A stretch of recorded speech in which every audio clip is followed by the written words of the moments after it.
So, on this Father's Day, half of my sermon has already been preached. I'll try to redeem what has not been preached. If I can get this thing to work.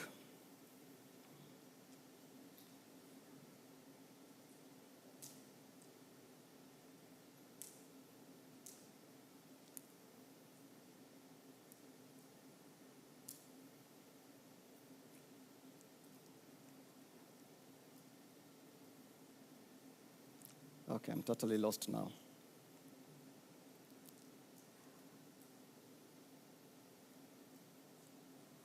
Ray, I need your help. Where is Ray?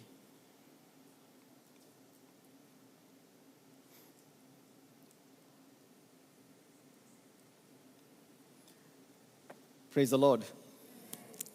So as I was thinking about Father's Day today, I thought about those fathers who have been judged because of maybe some things that they did or did not do. And we as human beings, because that's who we are, we judge them based on what we have seen them, on what we have viewed them as. And in our minds, we categorize these fathers and we decide that they're either going to be good fathers or they're not going to be the fathers that we had expected them to be in our lives. Or we judge them because we are parents. Some of us are grandparents. So they are those fathers that are husbands to our children, and they don't fit in the category of the fathers that we wanted them to be. And so when they don't do things the way that we expected them to be, they become like a sub-father to the father who has set those categories for them. But there is one thing that does not change. They still remain fathers. They still remain fathers. They may not be perfect. They still remain fathers. And one of the challenges that I have found out, and I'm trying to get some of those from my notes, which I'm not able to redeem, but I'm trying to redeem at least one of them. I was thinking about sometimes how we find ourselves so inadequate as fathers. I'm addressing fathers today, so mothers, just reflect on a father today. I consider, or I view myself as I was growing up of the kind of a person that I want to be, the kind of impact that I want to make.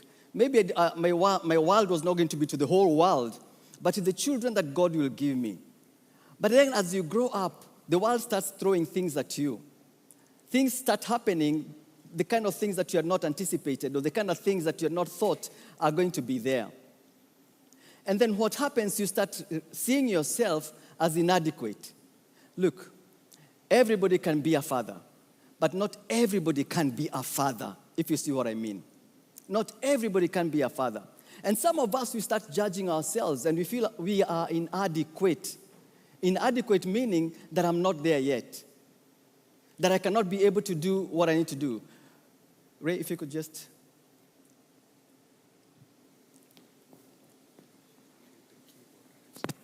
What I need is, there's a message I need to have here. I can't remember what it was, but it was today's. But it is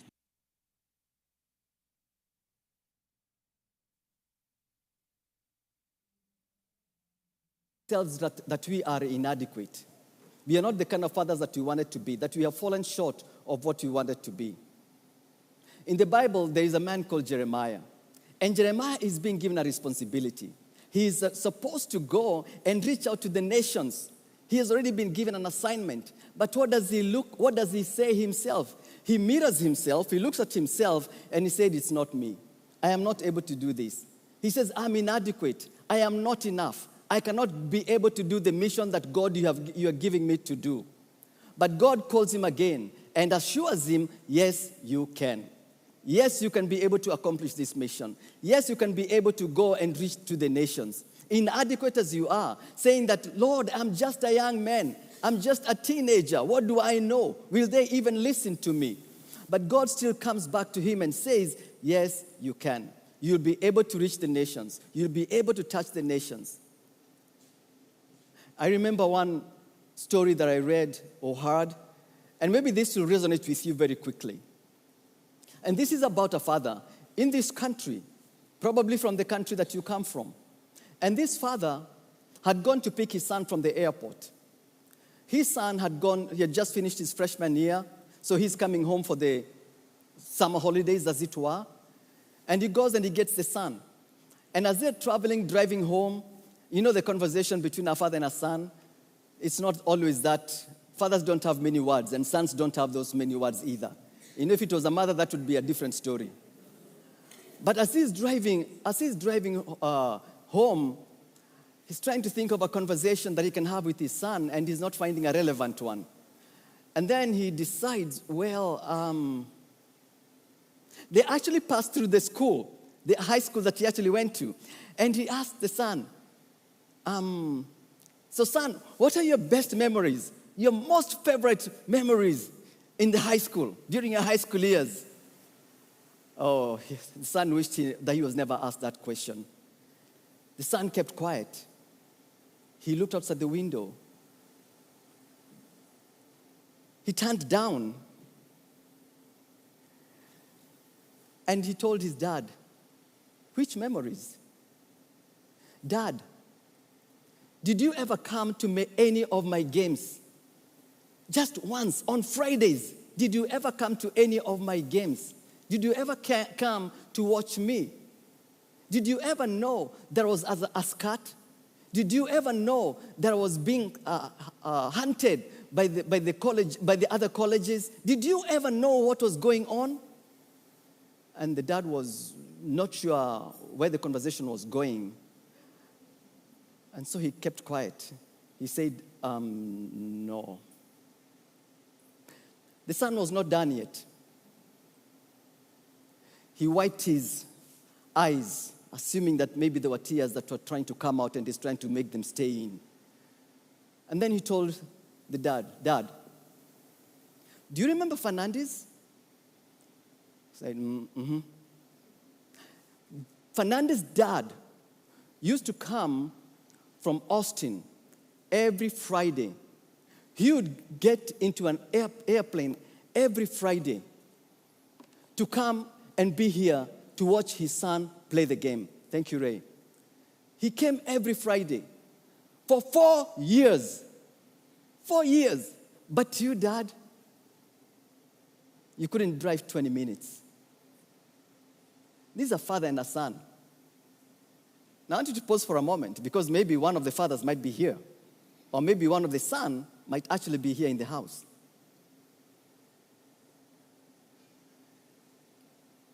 A conversation with your son. It actually sketches your relationship with your son. The son will one day be a father. And the question that I'd like to pose at this point is that son that you are coaching, who is yours, your son that you're coaching, are you coaching him to be like you? Never to attend any of the games?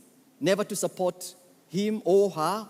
Because they are sometimes we call our daughters sons as well, and that is fine. Is that the kind of future that you are seeing of this son? Because let me tell you one thing.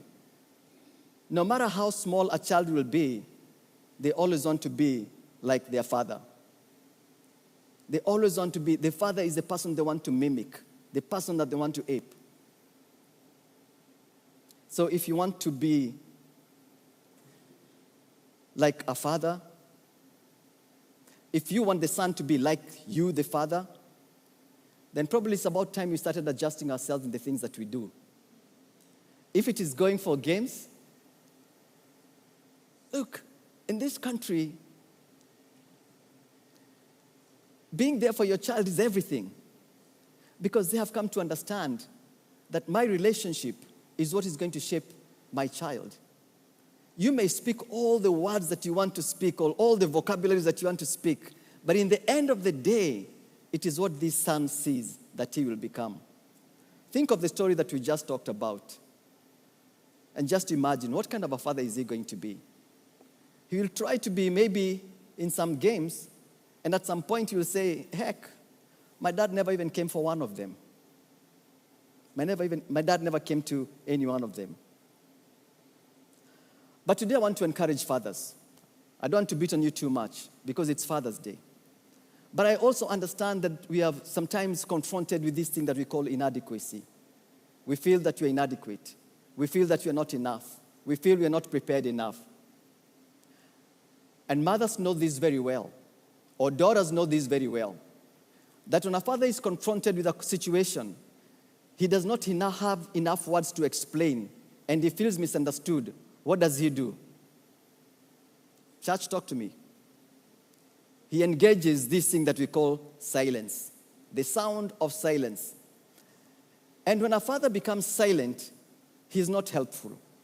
Because what he's actually displaying at that particular time is that he has heard what he has been told, and he has actually proven that he's actually inadequate. He is actually not enough. And when he realizes that that is where he is, and he's trying to defend himself, and he can't be able to defend himself, he keeps quiet. When he keeps quiet, there are two things that can happen. On one dimension, he might decide, I'm going to redeem myself. How I'm going to redeem myself is by working hard. I'm going to work so hard so I can prove to my family that I care for them. And he does doubles, he does triples. He buys a big house. He buys a big car. The fridge is always full. Everything is always there, but what is missing? The presence. He is not there at home. He has not been seen, he's not been felt.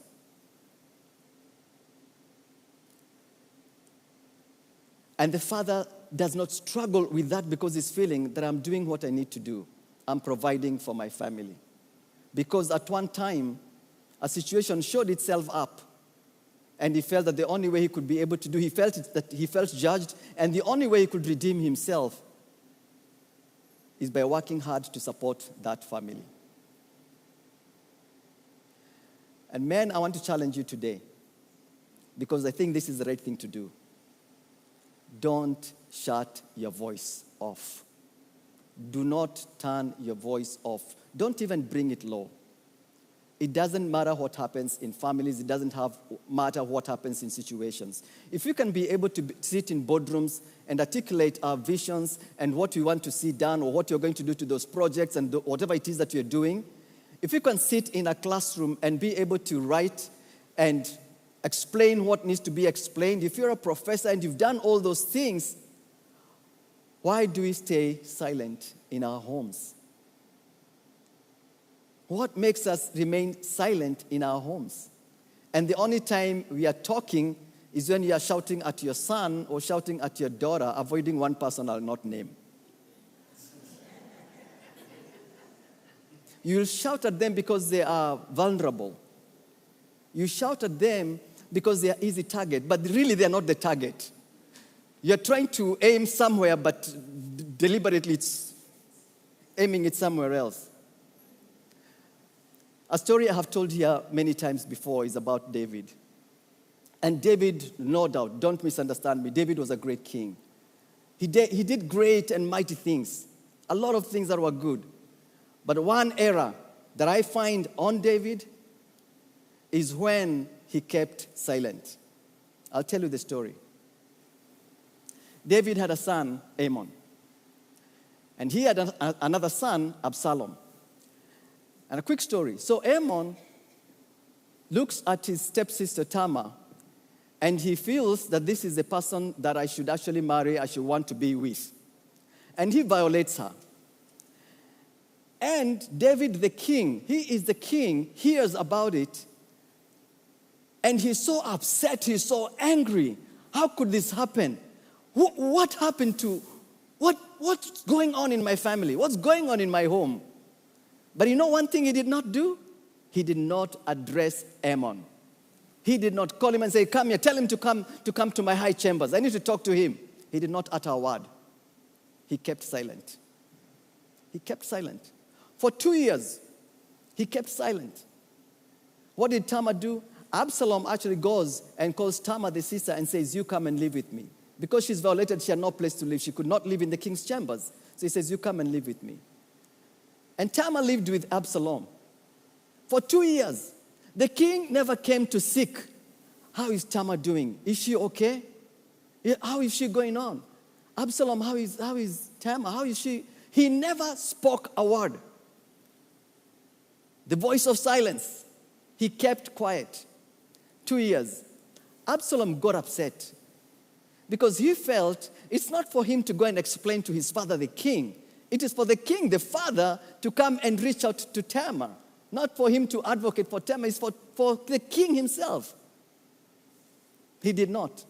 So Absalom decides this is too much. And so he moves out of that place and relocates to get out of that, maybe out of anger. Let's move away from this person. And he waits another 3 years. The sound of silence. The father does not even ask, where is he? The father, maybe even if there was a cell phone, maybe they would never even have cared to call. But he never reached out to Absalom to find out, how are you guys doing? 5 years in total. 5 years in total, and there was just total silence. Nothing was going on. When Absalom returned, he was so upset. He was so disappointed with his father that he caused a turmoil in Israel, to an extent that he took over the kingdom, albeit temporarily. And when that happened, of course, now the army comes up and he's chased. Eventually, he's killed. Absalom is killed. We don't hear much about Tamar after that. But when now the people or the army or one of the people who was in the army came and told the king that Absalom is dead, do you know what David said? Do you have an idea what David said? Oh, my son. Oh, my son. Absalom. Oh, my son. I wish I was the one who died. That's exactly what he said. That's exactly what he said. Oh, my son. Oh, my son. Absalom, my son. I wish I'm the one who died in your place. But for 5 years, he never pursued him. The power of silence. Fathers, that's what silence can do in our homes. Silence can destroy. It destroyed that family. I want to imagine that home was no longer the same. Foundations were shaken. Things were different. David could no longer present himself the way he was presenting himself before.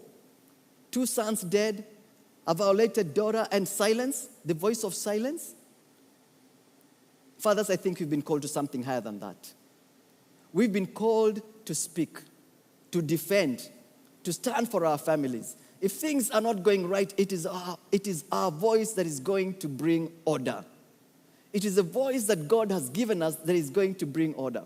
If things have not gone the right way, we speak out. We speak out and call out the errors that needs to be corrected. Silence is an error. I'm challenging you, fathers. This is not an easy one. But if you don't hear it here, where will you hear it? Silence is an error. When we see something happening in our families, let's not think that the person who is going to correct it will come from outside. It is going to be you, the father. And in so doing, what you may actually end up doing is not just helping your son or your daughter, but also your entire family. You will, in so doing, be able to recover them from destruction, from pain. And fathers, I understand that many times we are judged, or fathers are judged harshly. And that is how it has been, that when we judge, we judge mothers with a lot of tenderness. And that is good. That's the way it's supposed to be. But when it comes to fathers, it's like you are the head of the family. If something goes wrong in the family and somebody else sees it, say like your father comes to see what the son is doing or something has gone wrong in the family, and the father will ask you, so what are you doing about it? He's not going to ask your wife, what are you doing about it? It's like, what are you doing about it, you yourself as the father of the house? Because fathers, it's not just about fathering children, but it's about the authority that God has bestowed upon you. The authority that God has given you to lead that home. There is an authority that comes with fatherhood.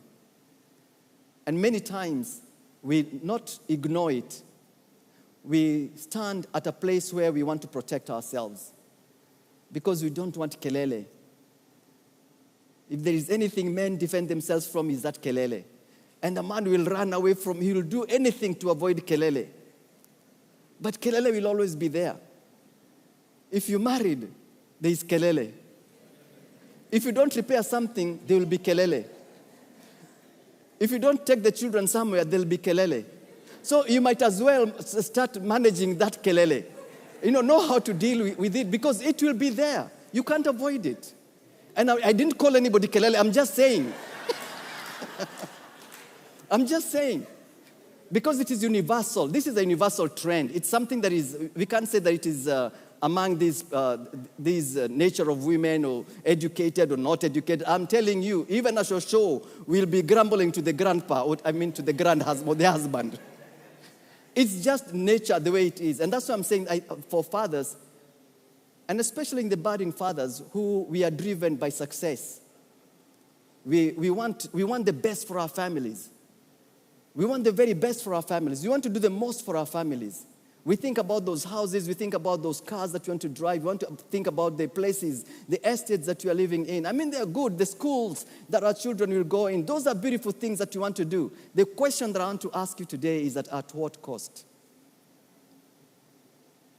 And even as you do that, because sometimes you end up piling debts, and as you do that, what you start doing is getting those things that you mentioned, whether they are doubles or triples, we start achieving them, we start going for them. But what is happening to our lives? We are missing our times with our children.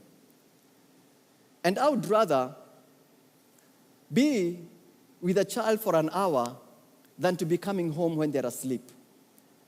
And you start, praying in tongues over them when they're asleep. They don't even know that you are there.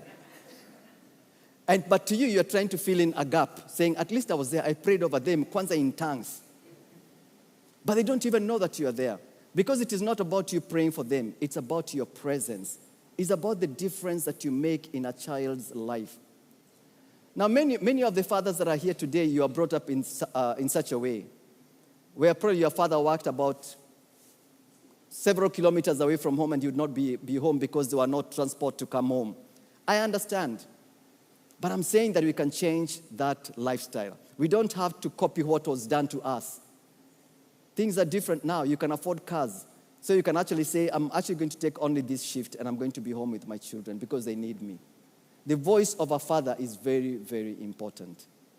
Some of you, if I was to call anybody up on random and tell me one thing you remember about your father, I am 100% sure there'll be almost like 100 of you here because you remember that voice of a father. The voice of a father shapes us and what we become. Some of you have taken on careers that your father said, do this. Me being one of them. I didn't have a voice for myself. I was told, this is what you're going to do. You'll become this. And because I was not the one who was paying the bills, I had to become what my father told me to become. And many others are out there. But today, we have children who are maturing much faster because the information is flowing much faster than it was before. And the question that I ask today is that where are we with our sons? Where are we with our daughters?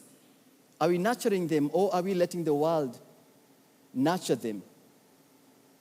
Are we letting the world be the fathers or shall we reclaim our positions as fathers? So David failed in his part. And as a result of failing, he lost sons, his kingdom was in turmoil, and he lived a life that I can't say that was something that he could write home about. His life was completely messed up. Whatever he had planned for was not what he wanted. But thank God for redemption. Thank God there is always a redemption. And so I want to encourage us further today. And I want to tell us that there is hope. It doesn't matter how you have lived your life. It doesn't matter how you are brought up. That is history. Now you're living your life now. And as you live your life now, and God has blessed you with children, with a wife, you have a wife and you have children, and as you sit there and look at your children, what do you see their future being? How many times do you sit down and discuss with them? Are you like that father we started on that story? That you are so busy building an empire, making sure there is everything that the family needs. And that's important. That's important. But where is your voice? Are we just feeding the children without speaking to them? Are we just buying the big cars so that the children can... Why do you buy big cars, by the way? Maybe see that we can afford? I don't know. For whatever reason that we satisfy ourselves buying those big cars and beautiful mansions, in the middle of nowhere. But what about our children? Are we doing those for ourselves, or are we trying to fill a gap in ourselves? And then in the process of struggling to fill those gaps, we completely forget we had children or sons and daughters. And when our daughters or when our sons start doing something that is wrong, we start wondering, where is the mother? Why don't they learn these things in school? And yet all the time the responsibility has been ours. It's a wake-up call. It's a wake-up call. Everybody is busy. Everybody in the house is busy. But if everybody took their responsibility, if everybody did their responsibility, we would have a better generation of young men and young women alive today. Some of the things that we are seeing today, we should not be seeing them. And if we are honest with ourselves, the failure is on us, particularly fathers. Particularly fathers. And I believe with all my heart that it was not an error for you to be born a father. There's a deposit that God placed in you. All that I'm asking today, can we stir it up? There is a lot of wisdom that God has placed in you. But because of one event that happened in your life, you turned the volume down. And then it happened again, you turned it off. The surprising thing is this, fathers. Even if you are trying to remind your spouse what happened so that you don't even talk anymore, she will not even remember. Because God blessed them with a good memory. Shiko is looking at me laughing because I know what you're thinking right now, but I will not go there. But God blessed our mothers with such a beautiful memory, a memory that they can choose to select what they want to tell you and what they will not tell you. And you won't know whether they're receiving the truth or not. So you just take what you're being given. So fathers, in this point, at this time, we are on our own. And the thing that we need to ask ourselves is that what is at stake? It's our children. If those children err, your wife will ask you, where were you? Where were you? And the saying that you are busy, building the house is no excuse. She's enjoying them, yes. But, and then the kids, it now becomes your responsibility. I can see mothers smiling here because they know what I'm talking about. The thing is that the fathers are the ones we have a lot of responsibility. We are not only heading that family for the children, but also for the mother. She is also our responsibility. All that burden, all that weight is on us, is on you as a father. If you are a father, you have responsibility. And that is why there is this promotion of the words that have been coined enough so that the father can feel the weight, the head of the family. It is so that there is no room for escape. There is no room for you to say, but my wife was there. But my firstborn is mature enough. But who is the head of the family? So why did all these things happen?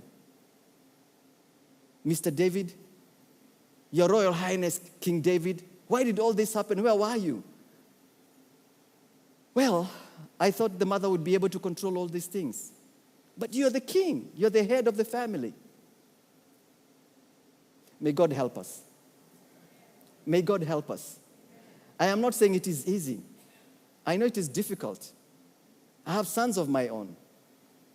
I mentor young men. I know the weight that is there.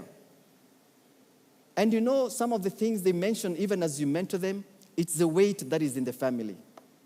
The weight that is in the family. And you can help lightening that weight by being present. Just being present. Purposing that instead of getting home at 9 o'clock, I'll probably be getting home at this time so that I can have some time with them just to chat, maybe have dinner with them, and have an exchange of what is going on. I don't know how many of us fathers would want to have a story with your son, and your son is asking you a question that you have no answer. That, Dad, how many of my games did you ever come? That's a tough question. It's a tough question, especially when the answer is none. Now, I know most of you fathers, I know you're very engaged with your kids, and you participate in their sports and you do whatever it is, but is there any area that you have neglected besides shouting at them? And I'm saying this openly because I know our sons are in the other place. Others would have celebrated. But is there any other thing that we are avoiding other than when we are correcting them, other than when we feel that they need to be in this box? There is a way we can actually be able to nurture our children. When I think about in the Bible of some of the great fathers, or fathers that we can reflect on and say this was a good father, I look at one person. And this person, his life was really not good. He was a result of not a bad father, but a father who was not present. And his name, if you recall, having to be born of a father who is calling you your favorite or his favorite, and that he cares for you so dearly and promotes you in the presence of the other children. And Joseph lives that life. But even though that is the life that he lives, it brings animosity between him and the siblings. Long story short, when he goes to Egypt and everything works out well for him, look at what he did when his siblings came to Egypt to look for food. First of all, they were afraid of what he was going to do to them. But Joseph, his life had completely been changed. And it is, in my words, the way I would call it, that what you meant for evil, God turned it around. But the sons were looking at it from the other way around. They were looking at it like you're the one who actually had the best of the world. But in having the best of the world, he's been to jail. He's been for over 17 years. But what was meant for evil, God turned it around so that his life was not what it was supposed to be. But the question is, when we fathers, because that's what Joseph's father did, when we start having favorites, what are we trading? When you have 2 or 3 kids or 2 kids, and that kid, one of them, you identify that this one is my favorite. Come on, Joseph, come. Oh, my man. What are we doing to that young man? What are we doing to the siblings? What happens to the siblings? But Joseph, being a wise person, he did not take advantage of that relationship. Instead, he decided to be a father of his own right. And he broke the curses that would have actually flown even to his children. Are we together, fathers? So fathers, there are a lot of guardrails that we need to watch. There are a lot of things that we need to do.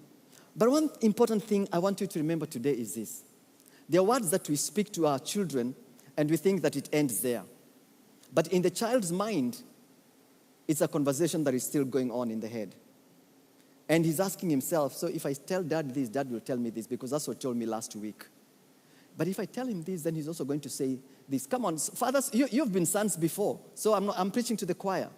So before you even ask for anything, you have already decided there is even no need of asking, because you'll say no.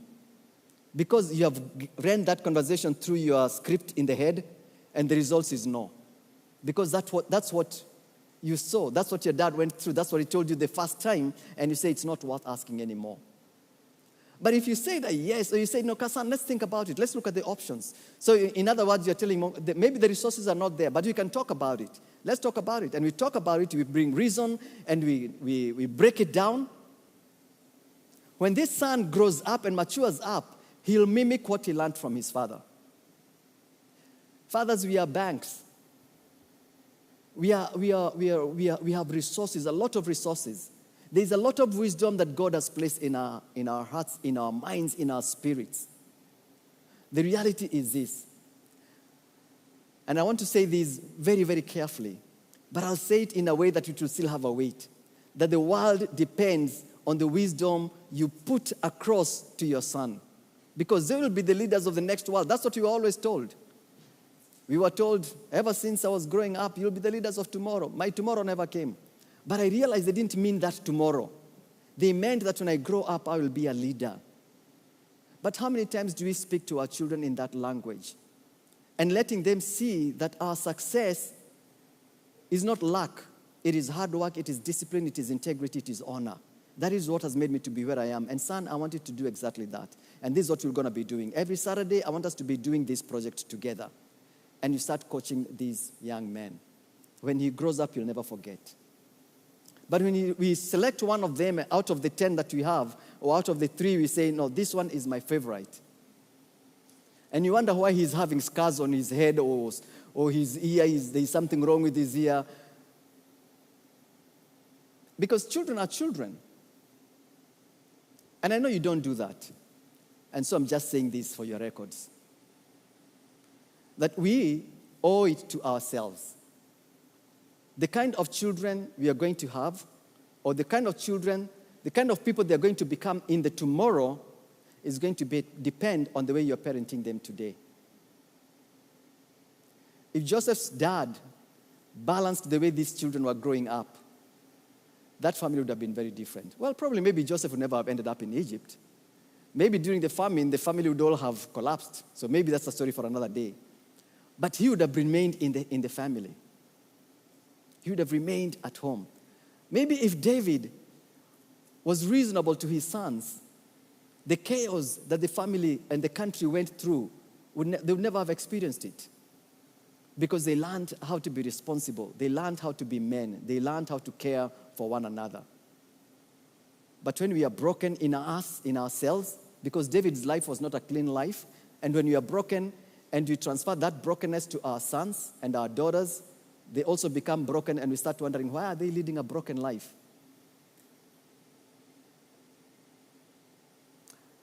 Fathers, we have work. And we are leaving mothers here today because they have a Mother's Day next year. So we'll talk about it next year. But for fathers, it's our turn today. There's a lot of work that we need to do. When we see things happening outside there in the world and seeing as someone else's son, it is your son. It's my son. It's my son. Is a Joshua probably being tormented? Is Absalom who is in pain? Is Amnon who is being chaotic? But the question is, what are we going to say? What are we going to do? And I want to land this on one thing. On fathers, today I would just want to address you as fathers.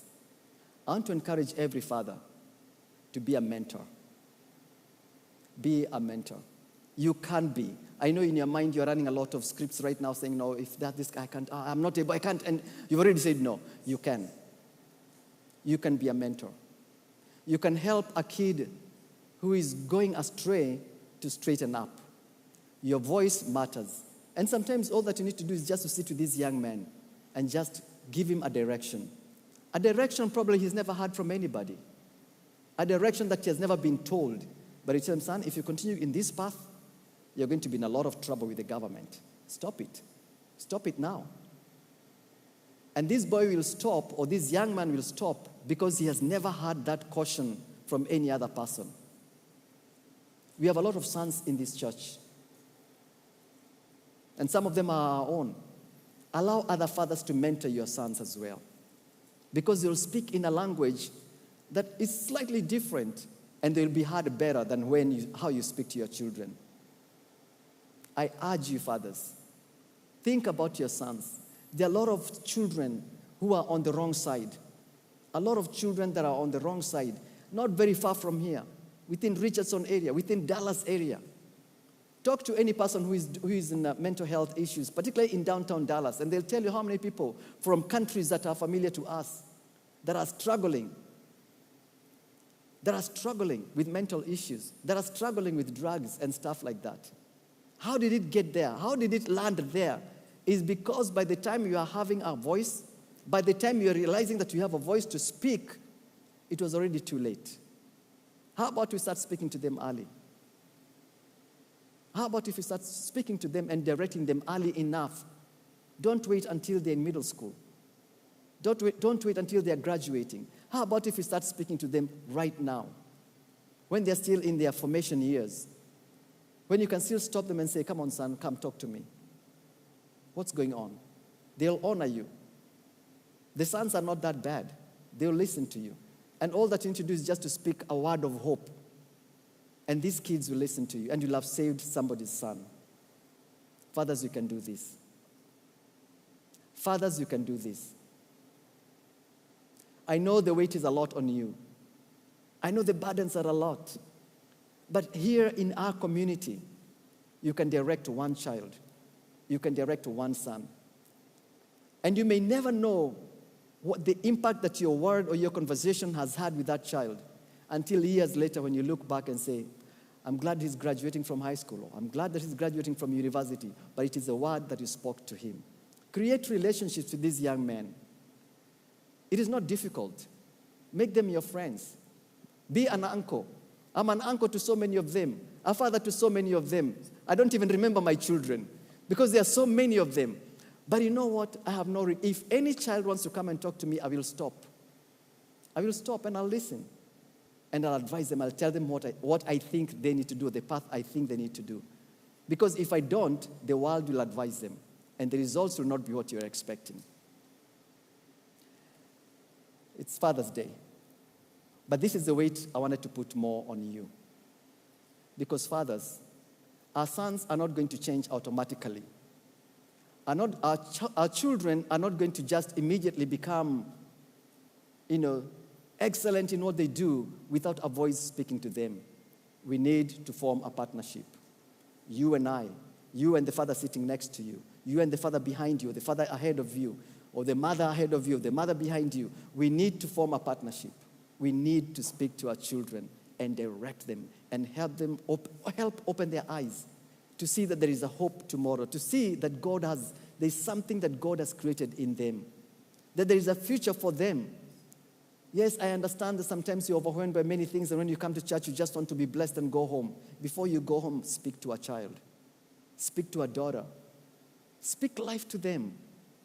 Be a father. I wonder and I ask myself, if in that kingdom, David's kingdom, if there was one bold man who would have told Amnon, you're being foolish. What do you think you're doing? The catastrophe or the damage that happened to Israel at that particular time would never have happened. But there was no bold man. There was no one bold person who knew. As a matter of fact, Amnon had already shared his idea with one of his servants. So somebody sometimes knows something, but you're such a coward that you don't want to speak out. And the result, a destroyed country. Thousands and thousands of people dead because of one silly, stupid thought. My message to you, fathers, is that let's not stay silent. Let us speak out. Even if I look so perfect, even if I look so orderly, even if I look so organized in the way I do my things, please speak to somebody, speak to a son, speak to a daughter. Create that friendship. Because I'm telling you, this child will ask you something someday, and the answer you give to that child will help this child for the rest of their life. They're depending on you. They're depending on me. The question is, shall I? Will you? Will you respond to that call? How many children go around here and all they know is that they talk to their fathers or their mothers and that kind of a thing? And the fathers and mothers will tell them what they've always been telling them. But if they hear a third voice, they'll realize things are different. We need to change. And so during this Father's Day, that's the gift I wanted to bring to you and to our listeners, to those who are watching live. That's the gift that I want to give to you.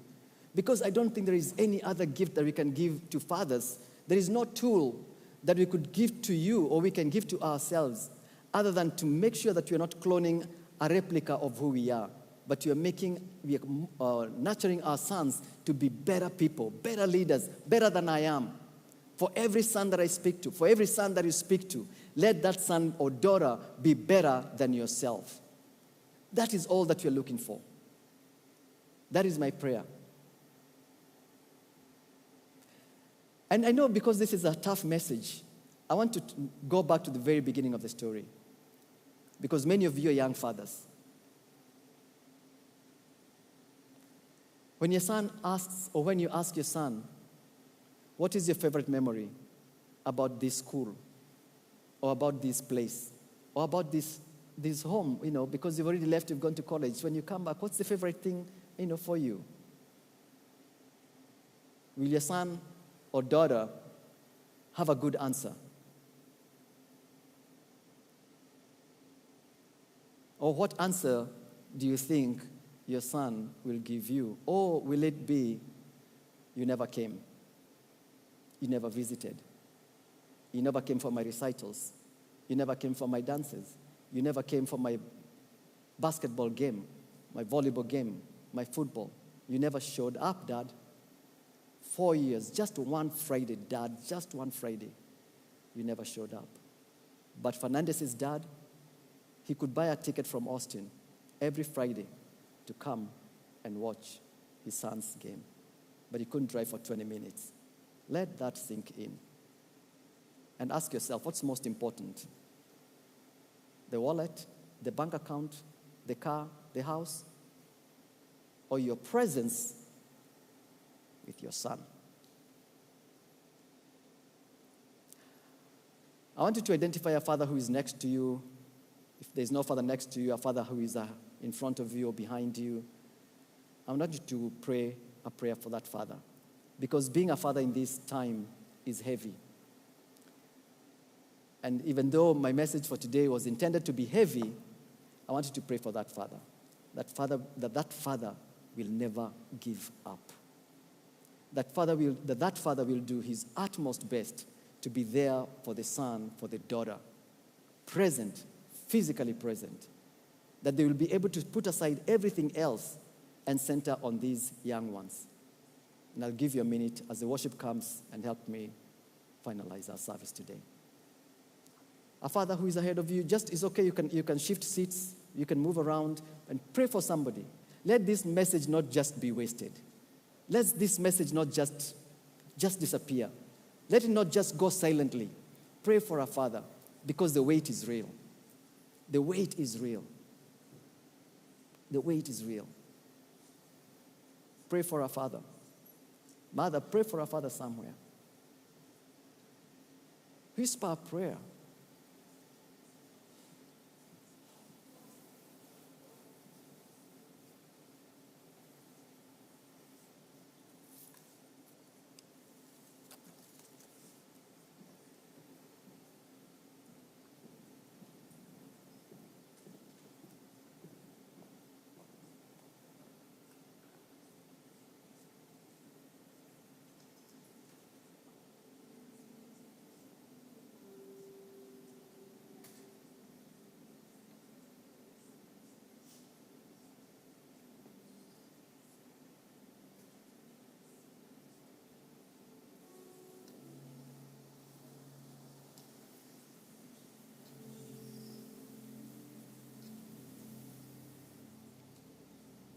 Remember, fathers, your life is a sermon, and your children are reading it every day.